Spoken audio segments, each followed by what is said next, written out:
It is Thursday, November 17th, 2022. A new episode of the Boiler Breakdown podcast coming at you, streaming live on the Boiler Breakdown Facebook page, Twitter channel, and for now, Is it Twitter for now? and YouTube channel. Like, subscribe, hit the notification bell, do all that good stuff. Follow if you haven't already. And if you're listening on your favorite podcast platform, please give us a 5-star rating and review. That really helps us out to rank amongst the other Purdue sports podcasts out there. So I'm Tanner Lee. Co-host Evan Webb is joining me. Other co-host Andrew Eilers should be joining us soon. So for the first time since I believe the pre-Syracuse episode back in September, we'll have the three-man band back together.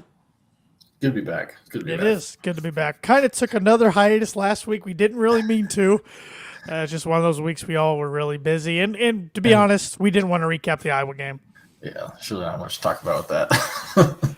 So we kind of hinted on the basketball trivia episode, we weren't going to talk about that game, and we haven't, and we don't really plan on doing so. Not sure what Iowa game. I don't know what I'm talking about. We'll put Iowa until Big Ten season, so basketball. Burn the tape, as you like to say. So, but tonight we got a lot more positive topics to talk about. We got Purdue's big win to keep the Purdue Cannon over the Illinois Fighting Illini, then ranked 21st. They won 31-24 to become bowl eligible, improve their record to 6-4. And also the Purdue men's basketball team's off to a nice 3-0 start, defeating Marquette on Tuesday night at home. Now they get a break until Thanksgiving next week, where they'll face West Virginia. So, good time to be a Boilermaker right now. Yes, sir.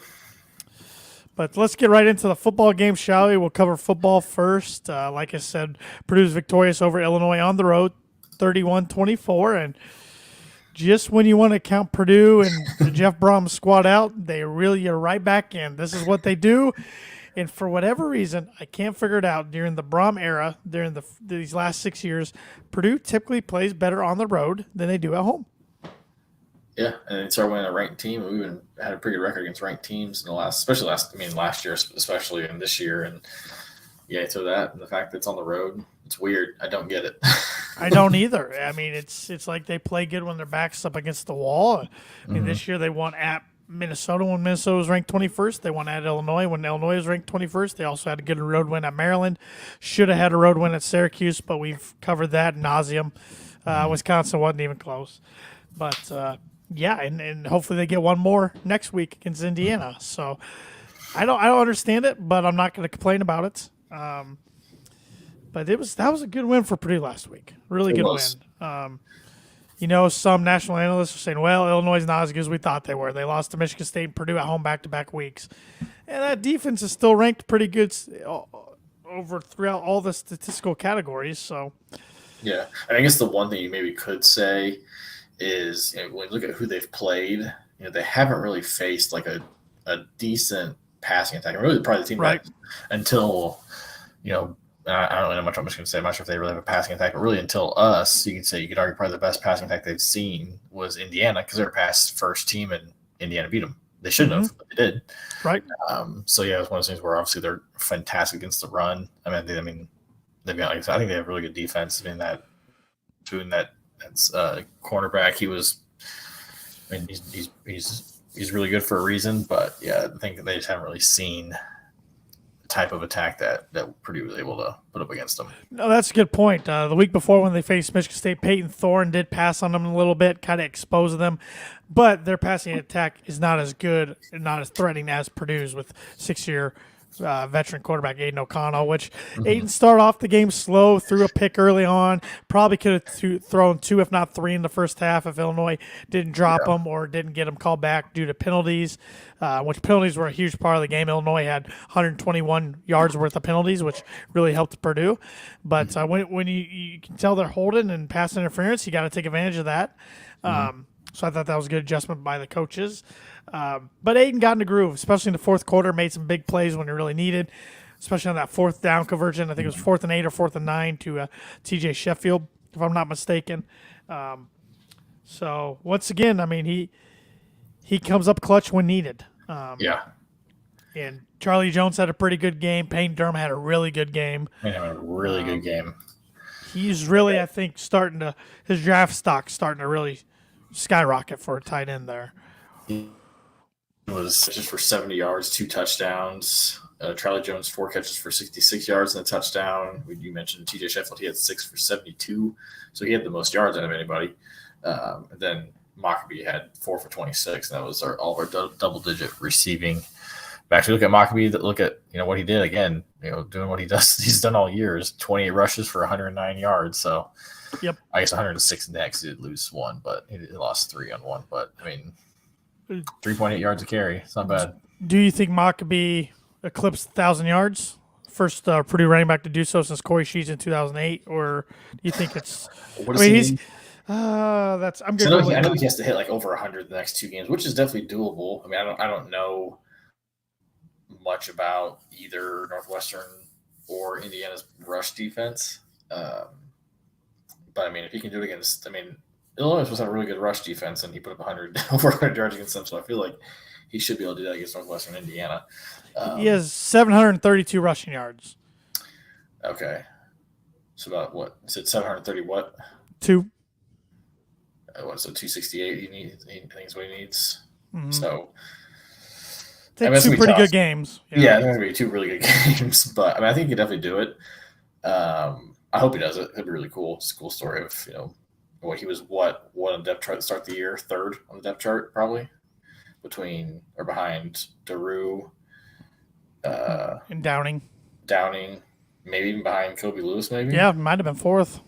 To go from that to a 1,000-yard rusher is pretty incredible. Yeah, I think Purdue's lucky to have him. He's going to be fun to watch the next few years. He's the first Purdue running back since Gerard Voigt in 2005 to have 4 games over 100 yards in a single season. So good accomplishment there. A good guy to be on the list of. Yeah.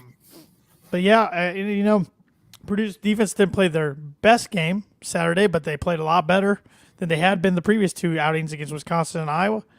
So hopefully they can continue that effort going against Northwestern and Indiana. And, I'm not trying to jump ahead, but you look at these 2 next 2 opponents, they're the worst 2 schools in the Big Ten. I mean, yes. If you're Purdue, you're licking your chops. You got to take advantage of this. You got to take advantage of this. You can't have stupid mistakes and let these teams have a little life. You got to get on them early and step on their throats. Yeah, which is kind of something that kind of go back to how we started off the podcast. Is that something that Purdue's a little struggled with is when they're favored or when they have maybe something to play for or whatever. But so you hope that that we can, like you said, get on them early and kind of just put it away and have a game that doesn't really seem to be within reach for the opponent when it comes to the fourth quarter, like we've seen pretty much all year, except for the Indiana State game. Really, was the only game that was a blowout by any stretch of the imagination. So hopefully we can send the seniors off in a proper way. One thing I do want to say about Purdue's defense, I should have mentioned when I was just talking about them. They did hold Chase Brown to under 100 yards. He was held at 98 even yards. After he gets the Heisman post, too. So wow, that was incredible. He did get hurt in the fourth quarter, but I think he's okay to go for Michigan. He might be, a little banged up, but I think he's going to give it a go. But to hold him under 100 yards is a pretty good feat. Shout out to Purdue's defense for doing that. So, I'm looking forward to Saturday. It's going to be a cold one in West Lafayette, but it looks like it's teetering close to a sellout, which is great. Send the seniors off as they should. Aiden is going through his second senior day. Charlie Jones, only a 1-year Boilermaker, but he's definitely left his footprint on the program. Peyton Durham, 5th-year senior. Jalen Graham, Corey Trice, Cam Allen, just some of the ones off the top of my head. King Doru, hopefully he can go, but I don't know. Those are just some of the ones off the top of my head, but definitely a good group of seniors that have really helped get Purdue football back on track. And speaking of specifically, I remember when Trice committed and Graham committed. Because I remember it was one of those things where it was like that was probably one of Brom's first really good recruiting classes, especially on the defensive side. Where it's like, man, that was an area that we always seem to struggle at under the Hazel era of just not having, not looking like a Big Ten defense by any means. And I remember when Trice committed. Brom said this is the first guy off the bus type of player where he's the guy you want walking off the bus when you show up to a game because he's just a big dude, especially even for a cornerback. He's just a intimidating figure was I can't believe they've already seniors. I remember when they committed like it was yesterday. So they've been really good for the program. Yeah, when I think about some of our big time playmaking seniors, and I try to think of one memory. When you talk about Corey Trice, I go back to 2019, the astronaut uniform against Maryland, the pick six. Yep. Jalen Graham, I go back to last year, pick six against Nebraska. He had 2 picks that game, but the pick six. Paying, it's got to be the Music City Bowl against Tennessee. I mean, he's had a lot of good plays. And heck of a catch Saturday against Illinois, but the Music City Bowl where they spun him and thought they pushed him out of bounds, but he stayed in bounds and runs all the way. Aiden's had a lot of good memories, but I would say Michigan State last year, there was one time he scrambled in for a touchdown on a play that looked like it was broken, and they kind of had 3 guys around him. He somehow got out of it and ran in for a touchdown. Cam Allen had, I think it was a big interception in Northwestern game in 2019. He's had quite a few interceptions, but I think 2019 he had a big one. Kendo Rue had a big run against Nebraska. A lot of 2019 when a lot of these guys are thrown into the fire. And then Charlie Jones, goodness, it was probably actually Syracuse, to be honest, that long bomb towards the end of the game. That's when I'm like, all right, this guy, we already knew he was good through 2 games, but I'm like, all right, this guy's the real deal. Like, so for me, it was the Penn State game. So, I mean, I remember like people talking about him, and I was excited to see him, but I was like, I didn't really know what to expect. And then like at the Penn State game, I was like, whoa, okay, this kid's legit. Yep. So yeah, looking forward to it. Ross Aid, noon, Fox Sports 1. Like I said, really cold. It's going to be under 30 degrees, it looks like, but it doesn't look like any snow or rain. Of course, if it rains when it's that cold, it's going to turn into snow. So I'll take that. I can take the cold over rain and snow any day. So looking forward to it. Hopefully we can send the seniors out on a high note with the W, and they announced today it's the gold helmets, black jerseys, gold pants, the traditional look. So I like it. We're talking about not looking ahead, but I'm going to look ahead. So let's say Purdue takes care of business like they should. I mean, we're figured by how much? On the score app, it's 18.5. I've seen as much as 20.5, which if that is the true line, that's the first time Purdue's been a 20-point or higher favorite at home against a Big Ten foe since 2005 against Illinois. Wow. Yeah. And what do you think will be favored against Indiana, assuming we win and they lose? I don't even know who they play, but they play at Michigan State, okay. So they'll probably lose. Michigan State will become bowl eligible. On the road, I don't know, between 14, 17 points. I was thinking like 13, 14, probably in favor. But assuming we take care of those, it's an 8-win season. Where does that? And I know at the beginning of the year you picked 10 wins. I did, which could have been, should have, would have, could have. But 8 wins was about the lowest record I would have been satisfied with. At the start of the year, I felt like, and looking back, didn't get the greatest of wins, but yet we beat 2 ranked opponents at the time on the road. It'll still get us to a good bowl, and it might even get us to Lucas Oil. So at the end of the day, we don't have a ton we can complain about. I mean, shoulda, woulda, coulda. And if you somehow, you probably won't, but if you somehow find a way to beat Michigan or Ohio State, you're going to Pasadena. Right. So, and even if you lose that game, you're 8-5. I think you get a good bowl. So I don't know what that bowl would be, but I think Purdue's attractive to some bowl sites because they can put up points. And I would think most of the players would play in a bowl, even the players with pro aspirations. I would think, but hard telling. Yeah, we don't have anybody who's a first round. Even I mean, what Bell was a second round, third round. I can't see anybody going. I think Jalen Graham, maybe he hasn't had that great of a year like he did last year. And maybe had he gone, I don't know, had he had the same kind of season last year as he did this year as he did last year, he might be looking at something like that. But I can't. I think probably 5th round's probably best case scenario for some of these guys. Which is, I mean, as long as you get the opportunity, is great. But I can't imagine we don't have those like the Karlaftis and Bell where it's like, they've shown everything that they can do. Like, there's no need to prove anything more. But I think, because I think we were talking about this because we actually watched the game together over the weekend. But I wasn't sure if O'Connell would, but thinking now, I think he would play in it. Yeah, I think so too. I think Charlie Jones will too. I think just him being on Purdue this year alone made him a guy who's got to get drafted.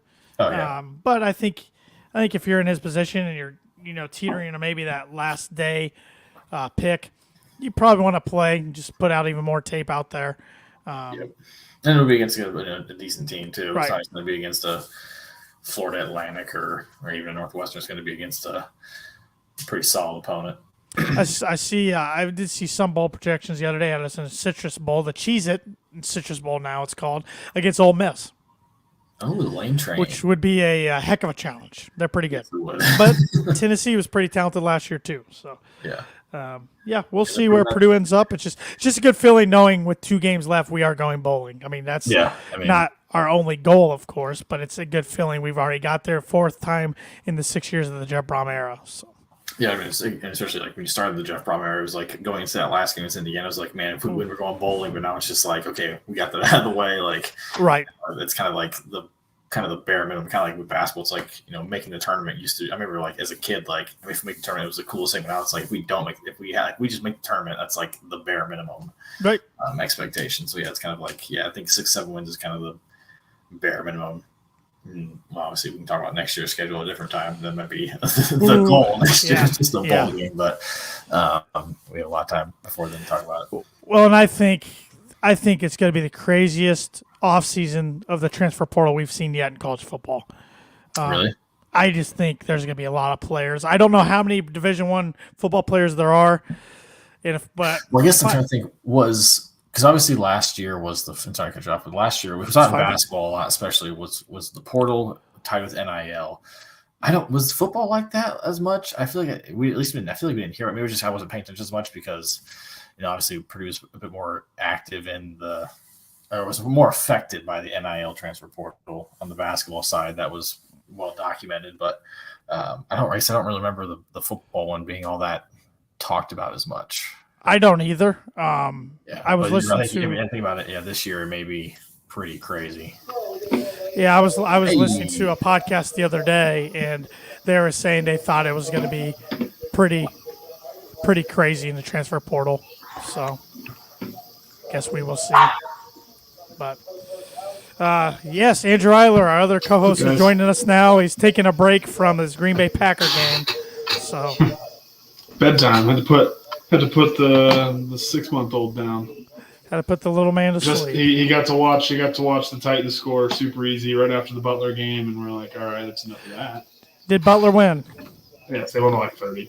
Okay, there you go. It was a close game. I think it was like Butler was down the first 15 minutes of the first half, and then they went on they made 13 straight shots, field goal attempts. Wow. Going from the last 5 minutes of the first half into the first 5 minutes of the second half and blew it open. And yeah. Wow. Well, we were just talking about the football game against Illinois, our thoughts on Northwestern coming up. And then we're also just talking about the state of the program, how nice it is right now to be bowl eligible. And now all of a sudden a 6-7 win season is kind of the minimum for expectations for Purdue. And we were even talking about because I made a note. I think this offseason is going to be the craziest we've seen in terms of the transfer portal yet for football. For Purdue in general, or just college football? College football in general, but I think Purdue will be hit by it too, and it might be in their favor too. They might go grab a quarterback. Yeah, I'm hoping they don't need one because I feel confident enough in Brady Allen and Alaimo, and I forget I know there's another freshman coming in. They probably will get one. I'm just assuming because I know Brown likes to have at least 4, right, and maybe down to 3, including with 3 that have thrown a total of less than 10 passes in college football games. Right. So, yeah, I would be shocked if they didn't grab one. And I don't know what players might leave. I have no idea. But like I was just saying before you got on the podcast, I was listening to a college football podcast earlier this week, and they were expecting – I think they even said – I forget how many players they were estimating play Division I college football. But they were expecting 15 to 20%. To jump into portal. Crap. That was just their guess. Yeah. But I mean, how many of them, just because they go in the portal doesn't mean they leave. Right. Or that they even go somewhere else and play football. Right. But it's crazy. Nowadays, it's just wild. Makes you appreciate the Brandon Newmans of the college sports world because they're few and far between, it seems like. But, Andrew, did you have any thoughts on the Purdue-Illinois game? Evan and I kind of shared ours, but it seems so long ago because of the Marquette game that just distracted. Only one game at a time.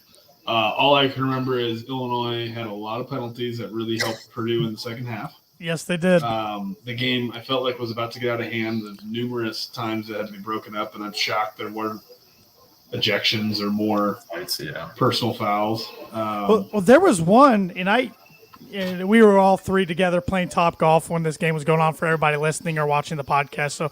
So our attention was kind of on the game at times, kind of not. I didn't see the play till afterwards.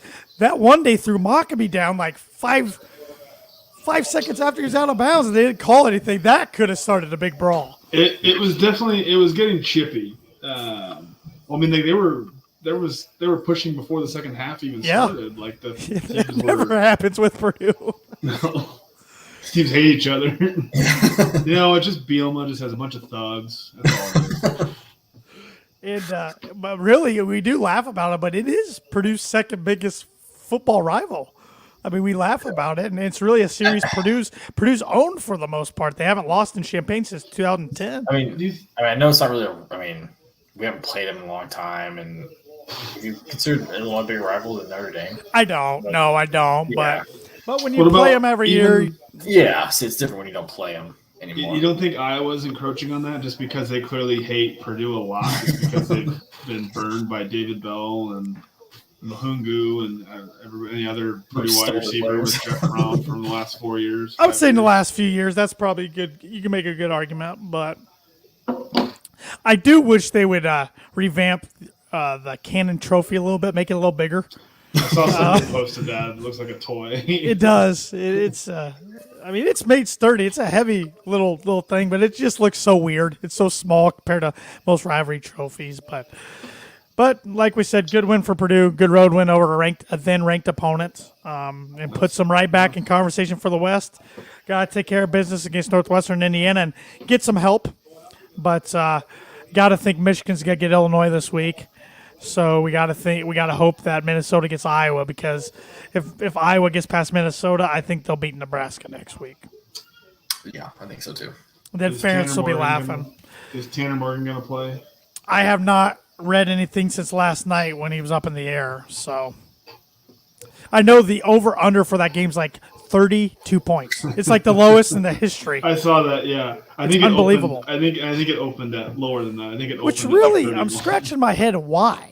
Because, Iowa's offense isn't good, but they've been putting up more points lately, and Minnesota's offense is not that bad, especially with Mo Ibrahim. It's at Minnesota. Are they going to get bad weather? Maybe they are. Yeah. I know it's going to be cold. Here in yeah, it's sure. going to be a high of like 26 on Saturday. So. I think every Big Ten game will be cold this weekend. Yeah. So, but I'd rather take cold as a fan in the stands over snow and rain. So. Mm-hmm. So, you feeling good about the Northwestern game, though, Andrew? No. Yes, I think Purdue will win. I don't think it'll be as easy as it should be. Right. 18-point favorite seems like a lot, and I think I don't know. I probably feel worse for the IU game just because it's going to come down to, theoretically, if Minnesota takes care of business and Purdue takes care of business, then it's like, oh great, Purdue's going to be another 2-touchdown favorite probably. Yep. With and IU has nothing to play for other than to ruin Purdue's season and a big rivalry already. So, and I don't remember what you projected Purdue to be before the season. I don't know if you picked them 8-4 or 9-3, but with how the season's gone, if Purdue does take care of business over Northwestern, Indiana, how do you look back on the season going 8-4? They go 8-4, and I think it's pretty positive. Other than really not showing up for the Wisconsin and Iowa games. It's been a very weird year because I think it's been written, like Brian Newber talks about how, even when they were winning, they were kind of their opponent, they were making a lot of mistakes and their opponents were just making more. Right. Yeah. And then just Wisconsin and Iowa didn't and let Purdue beat themselves and not show up. But right. I don't know. I think it's I don't know. Not what I was kind of hoping Aiden O'Connell was going to go out and throw 500 yards a game or something like that. Airing it out. And when's the last time we won in back-to-back 8-win seasons? I mean, it had to be like Kyle mid Orton. 2000s. Yeah, it it had to was be like Kyle Orton era. Curtis Painter. Did they ever win that back? I don't know if we got to 8 with him. I don't know if count we the got. bowl games, I don't know if we don't count the bowl games. I'm not counting. I'm going to look. Orton never got back-to-back 8-win seasons. Oh, No. Seriously? Yeah, no. You got to go back to Breeze. And even then, no. I'm Yeah, looking it up on Sports Reference. You got it, maybe? that's Yeah, a good question. That's a I'm great just question. going to.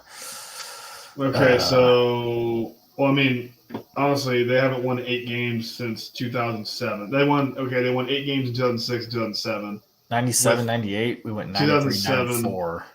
And that was So- with two. That was with wins in the Alamo Bowl. So we won Right. 8-3 and 8-4. Yeah. Yeah, Breeze actually never even did it. Wow. They won Yeah. 9 games in 2003 with a loss. They lost in the Capital One Bowl in 2003. Right. And then won 7 with a loss in the Sun Bowl in 04. Yep. Yeah, 06, 2006, 2007, we did win 8 games, but one was the 07 was the Motor City Bowl win. So that's pretty crazy. So I mean, theoretically, Wow. Purdue wins out and then gets whooped by Ohio State or something like that, and then goes to another decent bowl, but not like great. And they could win 9 games. Yeah. Back years. Yeah, which would be Yeah. really, yeah. Hell, they could win 10. I'm talking to buddy Colin Reed, who works at Ohio State, and he thinks he doesn't feel too good about Ohio State against Michigan. If Purdue would win 10, you get started on that damn statue right now, because that means we not only went to Pasadena, we won the thing. No, And I'm saying they beat Ohio State Yeah. Michigan in the Big Ten championship. We would go to Rose Bowl. Yeah, we would go to Rose Bowl. Yeah, I Yeah, guess. the Big Ten champion goes to the Rose Bowl no matter what the record is. So Except, so if Ohio State, but if Ohio State wins, Purdue's not going to the Rose Bowl. correct. They'll send Michigan. Yeah. But if Purdue wins and knocks Ohio you're- State out of the playoff or Michigan out of the playoff, Yeah, I mean, yeah, theoretically, yeah, and Purdue would knock them out, the other one out of the Rose Bowl. Yeah. So So, who yeah, would play and- in the Pac-12? I'm down. I'm sold. Let's do it. Well, Purdue's gonna lose like 9-6. assuming Yeah. the Pac-12 champion doesn't make the playoff, probably not USC. Big Ten Just preview. Let's go. just a preview.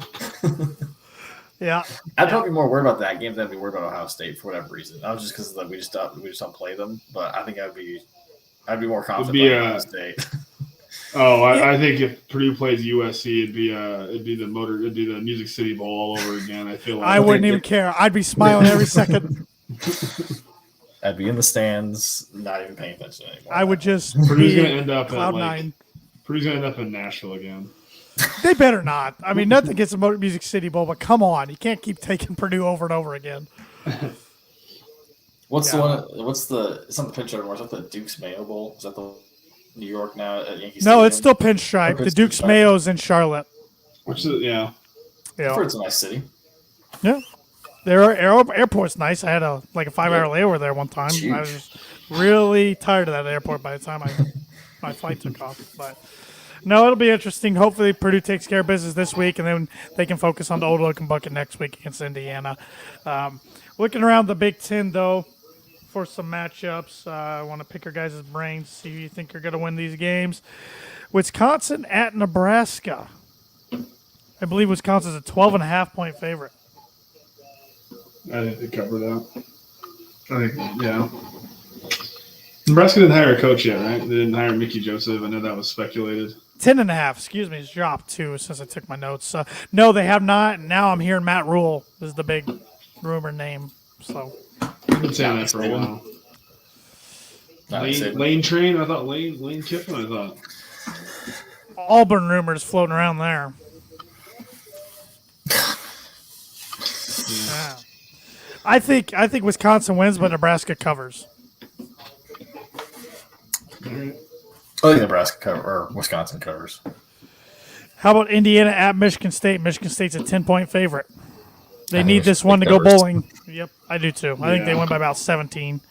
Do we know who's starting for Indiana? They've got like 3 quarterbacks you can choose from.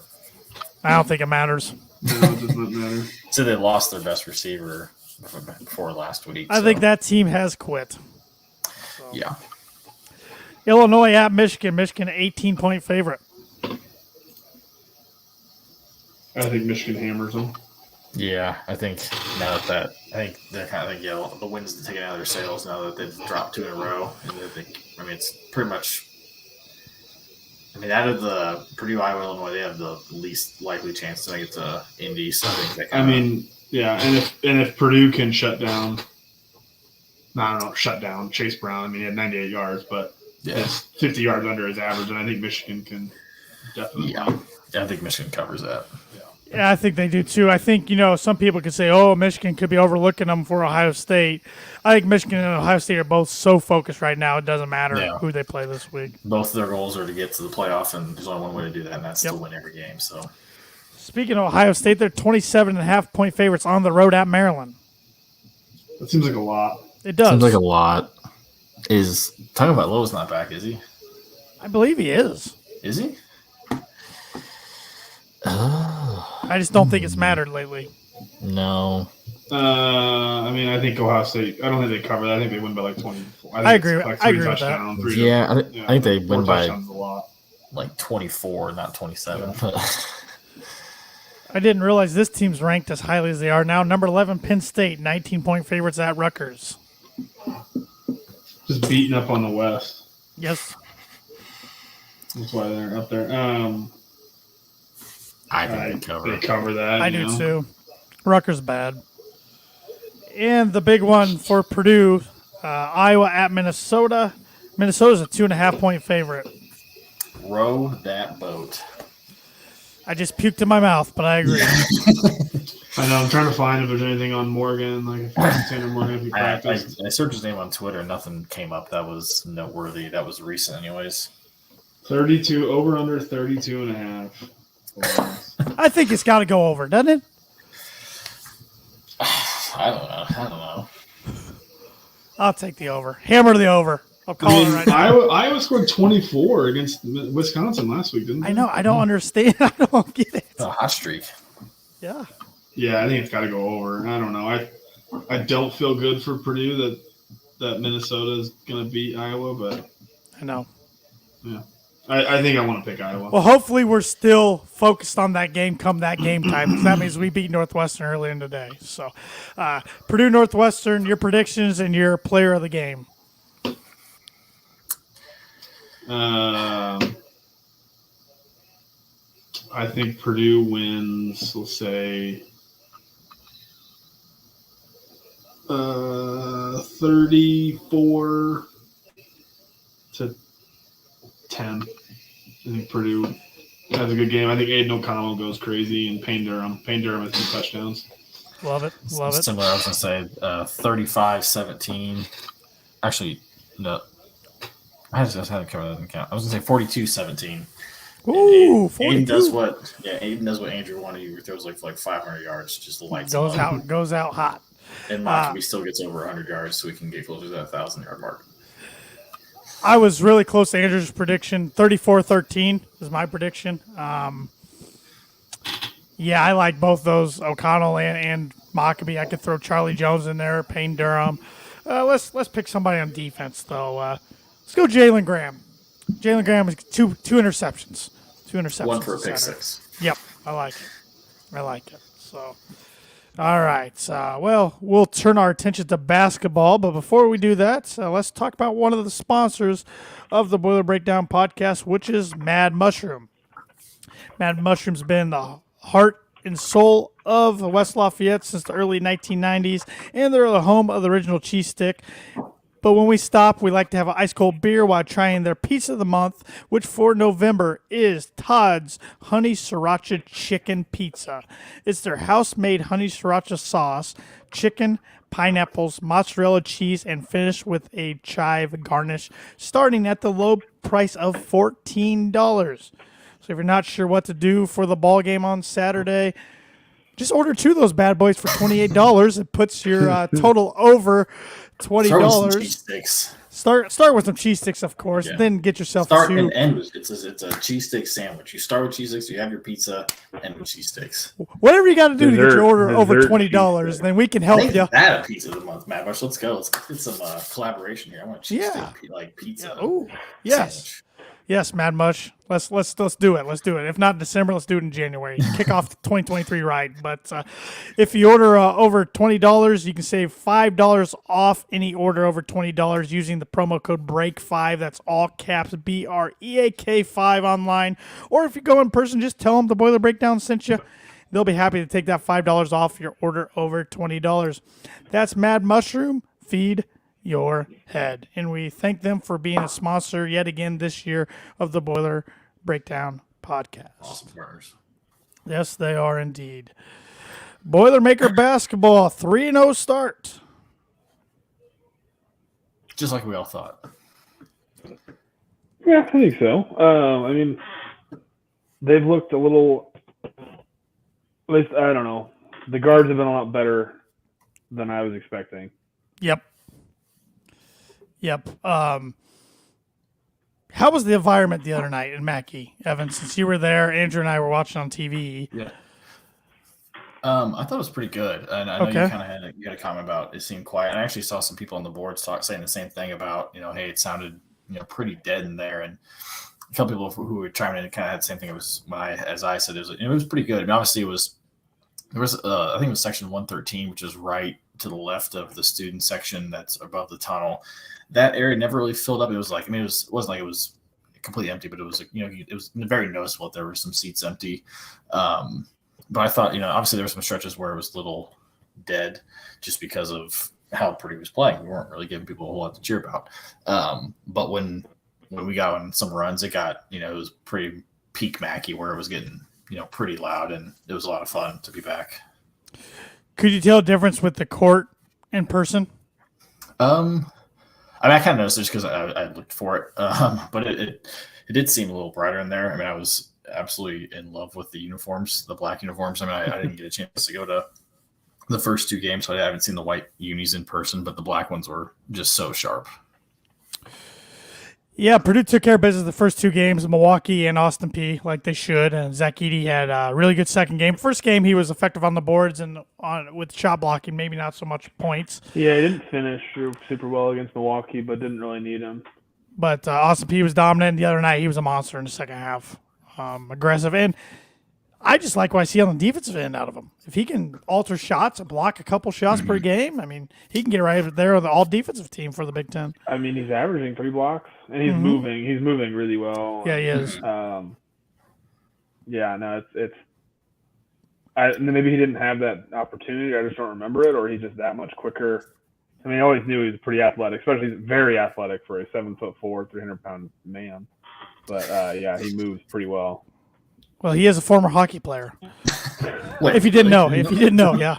No, I thought. I mean, what I was crazy too was listening. I don't know if it was just reading afterwards or the post game, but he played like 33. I used to look it up. Career high minutes. Yeah, 33 minutes. Yep. I mean, just being there. Like, I guess it didn't seem like he played that. I know he played obviously a lot, but I would not have guessed that he played 33 minutes. I would have guessed that Braden played a lot more than him, and he played 6 minutes less than Zach did.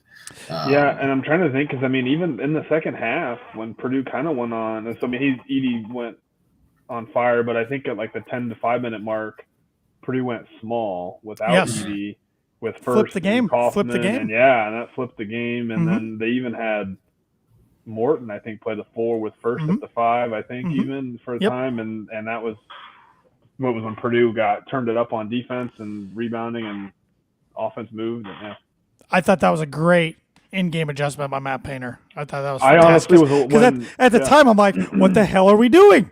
Why are we taking Zach out? And they're like, that's why he makes the big bucks because I'm sitting on the couch watching games. They were rolling, and then Edey came back in with like 4.5 minutes to go, and I was kind of like, are we sure we want to like mess this up? And I was like, I don't know if we need Edey. I know.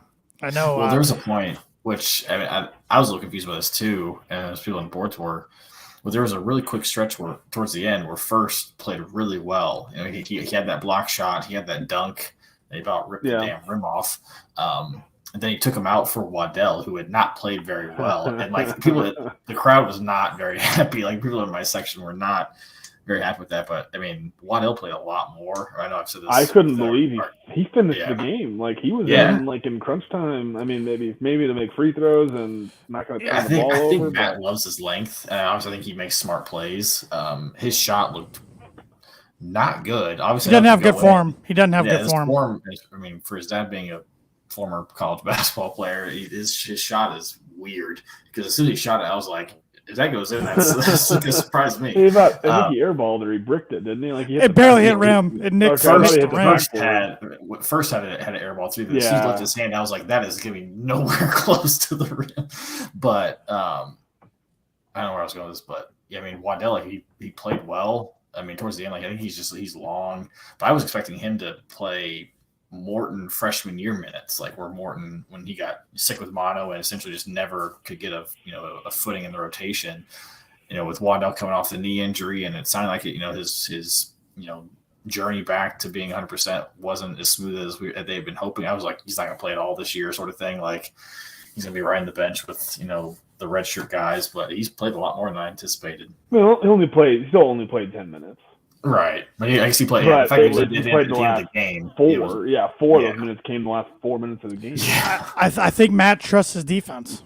Yeah, he's long. He's very long. But yeah, Purdue's deep right now, going 10 guys deep. And like Andrew pointed out, right when we started talking about basketball, the guards have been a nice surprise. Mm-hmm. I mean, we all read the hype all offseason about Braden Smith, but he's fun to watch. Fearless. Yeah. He's oh my god, he's gonna get booed a lot. all 13 schools that he goes to, and soon in a few years, 15 schools he goes to, he's got to get booed, but it's gonna be lovely. He's a guy you want on his team.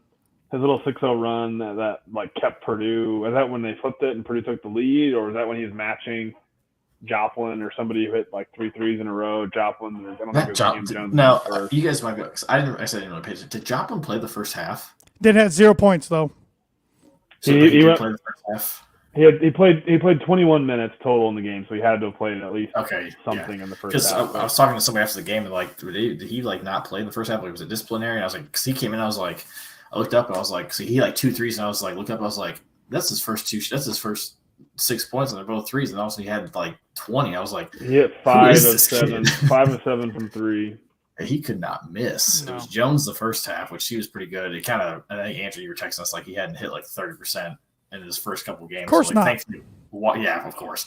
But yeah, Water kind of found his level with him, but then Joplin kind of picked right back up where he had left off. And I was like, and there's a point where it was like, I was talking to my dad who I was sitting with like about the 11-minute mark. I was like, I don't know if we're going to win this. Like, I don't think we're going to win this game. Like, it was not looking good at all. No, Purdue was down like 9 at that point, weren't they? And like the 10-minute mark, Purdue was down 9, and then they dominated the last 10 minutes of the game. I started to get worried we were going to get run out of the gym. That was just at that point, I was just like, so I was kind of like, okay, it's the first big test. Like, we're going to have ups and downs. I was like, just don't get blown out on your own gym. Like, I know we're probably going to get blown out at some point this year. That's, hope the guy's not down south, but like, at Michigan, or I don't know if we play at Michigan, but like someplace like that, I don't know. I'm like, just don't get run out of your own gym the first the opportunity you have. I have PTSD when you say at Michigan because I just hear that PA announcer, 4-3. Oh, I hate it. I hate playing up there. Yeah. Ugh. I don't know if we play up there either, but we probably do. But no, I thought that was a big statement to Purdue, how they played the last 10 minutes, especially on defense.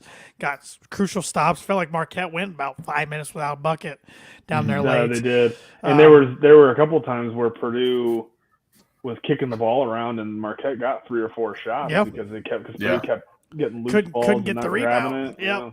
Yeah, that was the other. We were pretty fortunate that they could have buried Purdue had they to knock some shots down, but I don't know if they would have buried it. I think they would have kept it because I think when they started missing, when they had those opportunities, was in that last 10 minutes when Purdue was playing good defense, just not finishing and getting they're running into each other, knocking it out of each other's hands, or just Marquette just kicking it out, tipping it out right to their guy. But I'm trying to see where the total rebounds, they out rebounded us 35 to 39. Yeah, by 4, which was.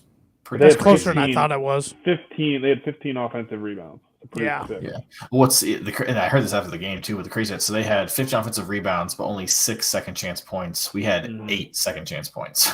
Yeah. I was really pleased with only 6 turnovers. Only 6 turnovers against that press was. And even the first 2 games, Purdue hasn't had more than like 6 or 7 turnovers max. Yeah. Which there were games last year. Purdue had like 20, and didn't Purdue had like 15 plus multiple times.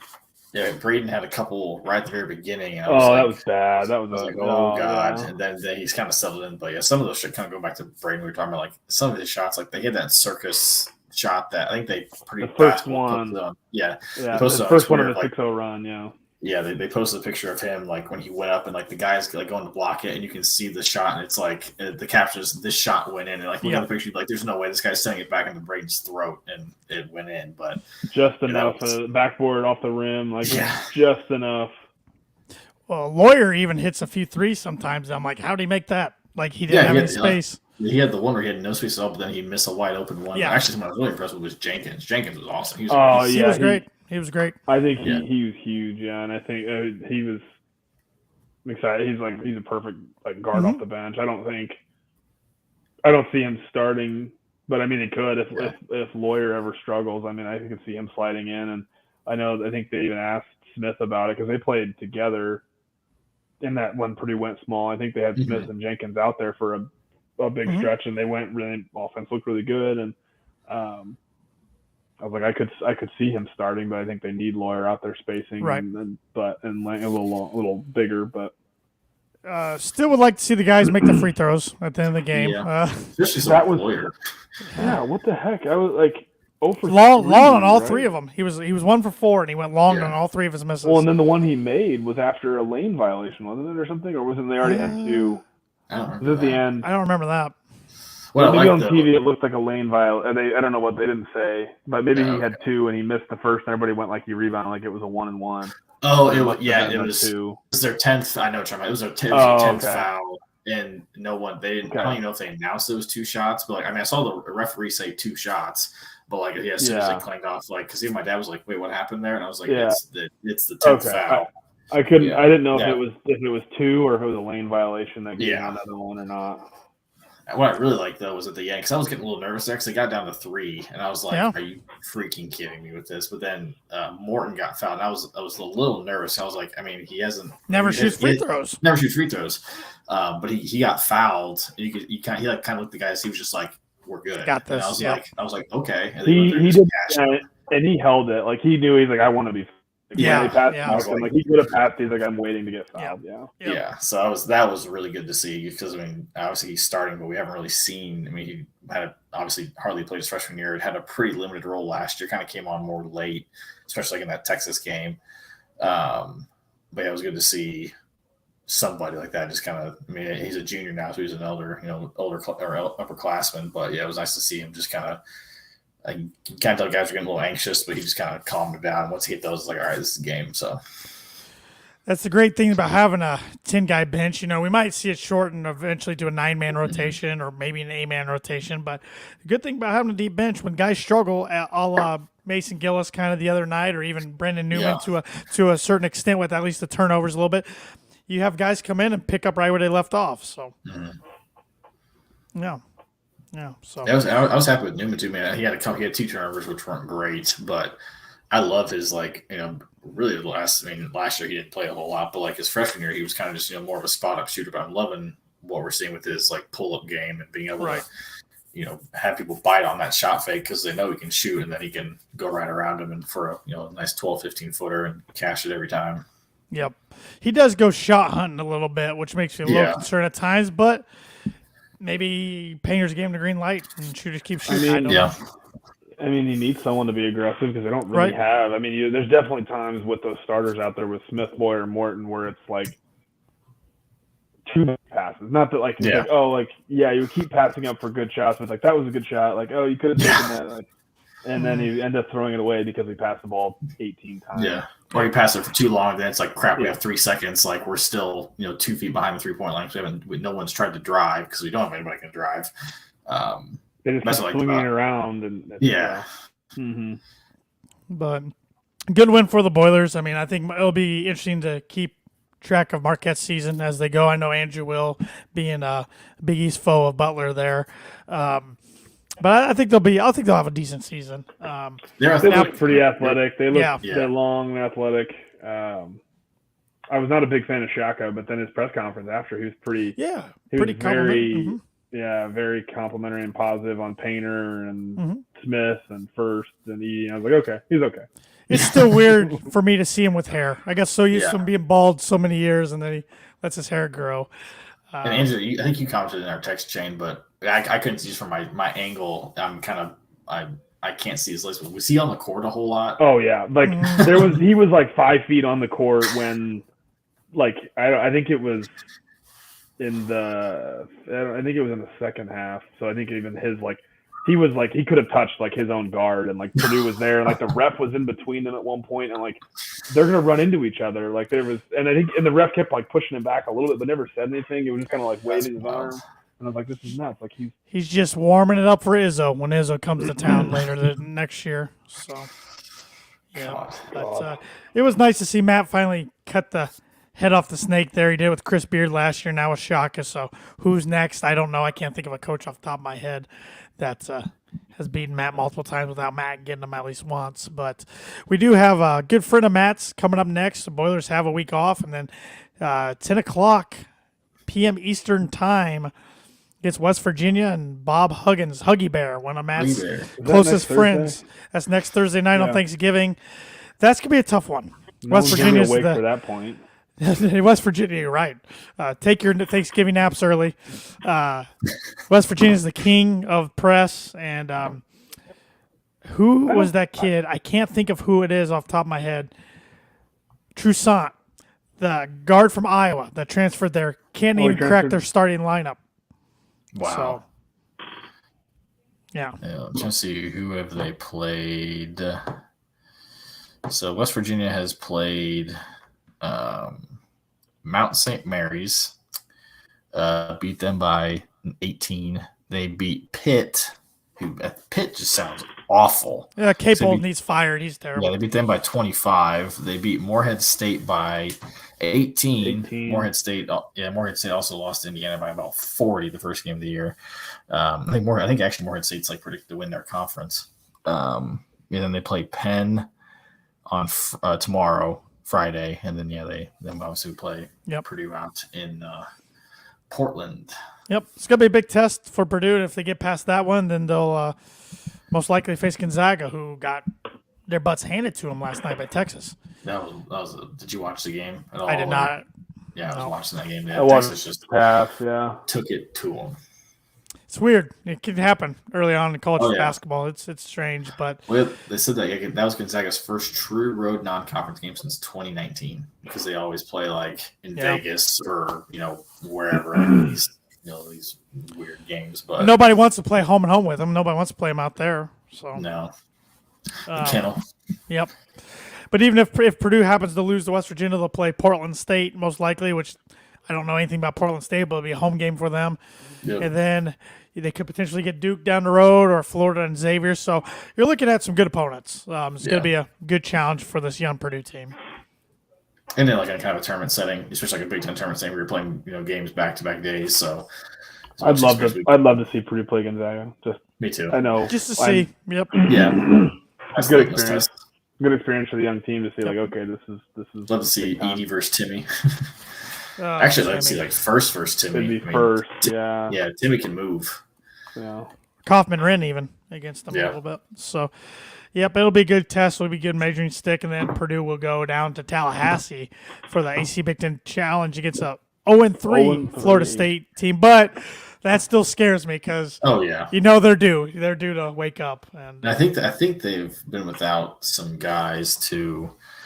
I think one guy was suspended for a good portion of the season, and I don't know what else they got going on, but who they have coming up. They've got Florida tomorrow, so Florida just lost to Florida Atlantic. That's right, they did. Yeah, and it's at home for Florida State, but actually they play Mercer after that, so. friend of Purdue.